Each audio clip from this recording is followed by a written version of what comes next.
The world we are living in now is a spiritual realm with matter, energy, and forces woven by our universal intelligence. The next spiritual realm of life is the same, but with a duplicate set of matter, energy, and forces we will experience together. On arriving in the next life, people are astonished at its similarity to life on Earth. The body experiences will be of the body we had in Earth School in its prime, or what we wish we had had in its prime, in our 20s or 30s in Earth School. We will be able to do everything we do on Earth and much, much more. In this series of 3 videos, I explain what people actually do in the life after this life. This is the first of the 3 videos.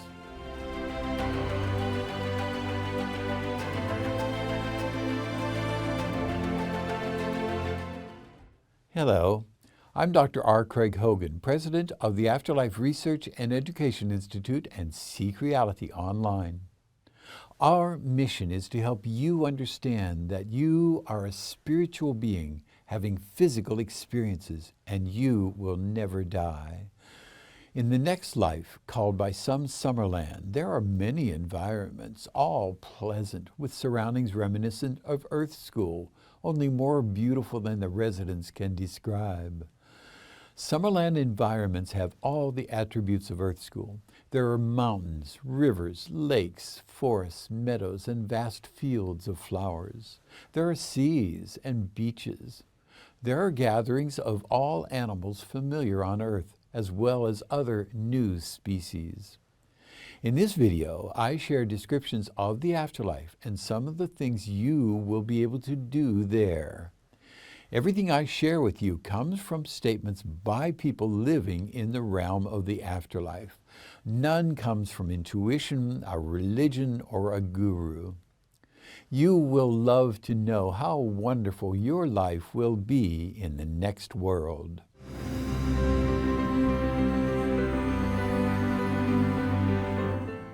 People have full, rich social lives that include activities people engage in together. The activities in the life after this life are much the same as activities in Earth School. In our lives together, we often gather to socialize.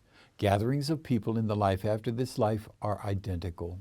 On Earth, we attend events, sitting in rows of seats with others, enjoying performances that excite us.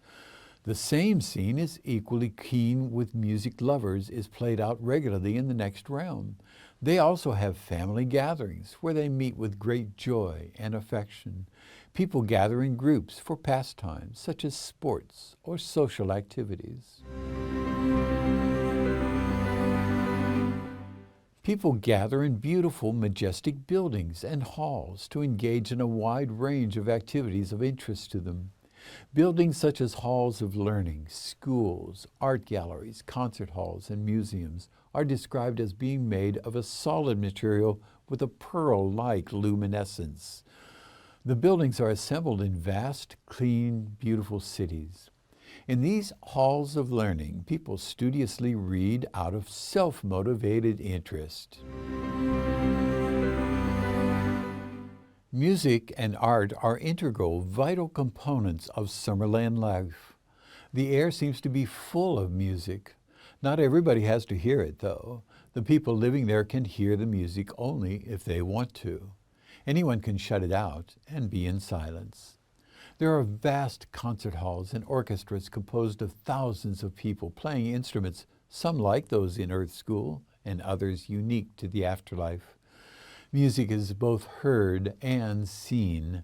As the orchestra plays, beautiful colors appear around it in keeping with the music, with no devices responsible for the lighting. As Monsignor Hugh Benson said through the medium Anthony Borgia, in music it can be said that the spirit world starts where the earth world leaves off. The master composers from Earth continue writing works that are performed by vast orchestras. Great painters, sculptors, poets, novelists, dramatists, and others who were talented on Earth continue their work in the life after this life. People who wanted to pursue an art form while in the earth realm, but were unable to do so, may learn the art form and become accomplished performers. There are many who seem like they are amateurs, but they are displaying beautiful early artwork and later artwork as they mature.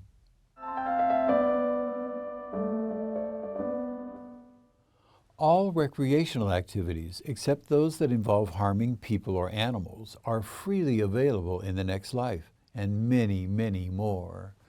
When someone wants to engage in a pleasurable activity, the circumstances for that activity are simply available for them. The desire for the activity among people interested in it makes the equipment or circumstances available without their request. Mary Ann Ross, speaking in a Leslie Flint session, says that she always wanted to play the piano when she was on Earth. After her transition, when she entered the house where she was to live, she was amazed to find a piano there. The man accompanying her into the room where the piano was a piano teacher. When she sat down to play the piano, she received mental guidance from her teacher, so she played well very quickly. Monsignor Robert Hugh Benson, speaking from the life after this life, explains that people do not suffer fatigue of body or mind. However, if someone becomes restless with one form of work, they may engage in another for a while, or in an endless variety of recreational activities. Whatever people enjoy doing in Earth School, they may continue in the next stage of life. There are concerts, halls of art, gardening, beautiful scenic paths, and the whole abundance of pleasurable activities we have in Earth School, plus many more. Historical performances are given by the actual people who were involved in the original events. There's no hunting or other activity that would terrorize or injure animals. There's no slaughter allowed under whatever cloak it masquerades, such as sport.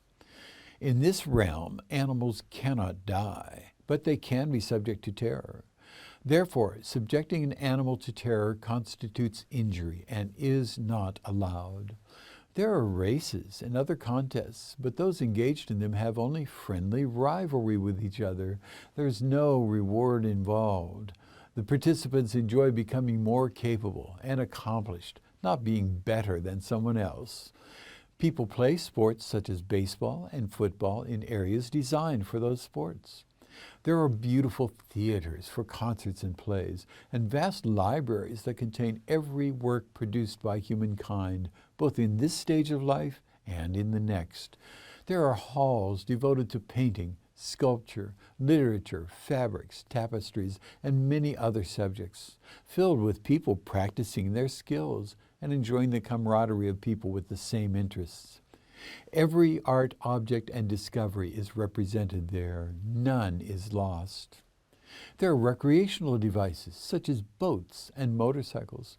They're not powered by machinery, and there are no pollutants in the atmosphere from fuel.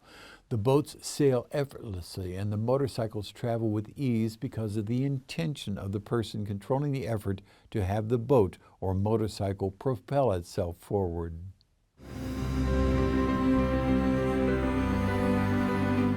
You will be able to learn any skill or subject of interest to you. You may attend classes in any of the many schools. There are vast schools, but they are not places where students memorize facts. The memory works perfectly, so there's no need to memorize. Students can learn quickly with sharpened understanding. Each student follows their own course of study, independent of others. But they also have group discussions and group activities in which they share things with each other. There are expansive halls of learning where people are being taught or are practicing their skills. Raymond Lodge, communicating from spirit to his father through the medium Gladys Osborne Leonard, explained that they attend lectures at the halls of learning, where they prepare themselves for the higher spheres while they're living in the lower ones.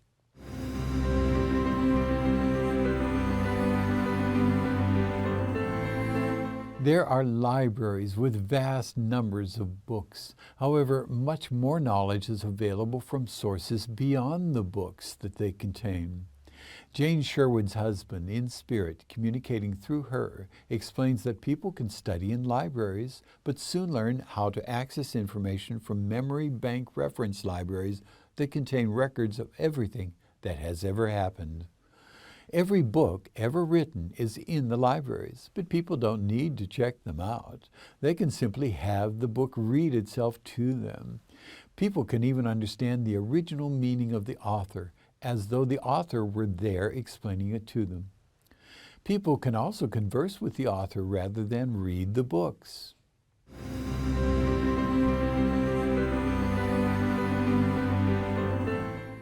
People gather for spiritual discussions, but there are no holy scriptures, rituals, or dogma among those who have released themselves from Earth School's belief systems. Some people still cling to the old beliefs, staying in pockets with others who share their worldviews.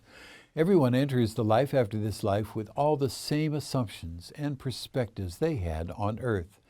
As a result, there are some Christian groups living together who sure they're in a holding pattern waiting for the rapture and their return to a physical existence in Earth School. Some who believe that the spirit sleeps until the resurrection are sleeping, although they're given guidance and inspiration to begin understanding that they're already in the next stage of their eternal life. Some people continue to hold to their theological teachings for extended periods so they don't progress. All of these people with narrow, restricted views eventually grow out of them with freedom and spiritual maturity. No one stays in these conditions forever. We know what life in the afterlife is like. We have many hundreds of thousands of verified communications from the people living there. I invite you to watch the other 2 videos in this series.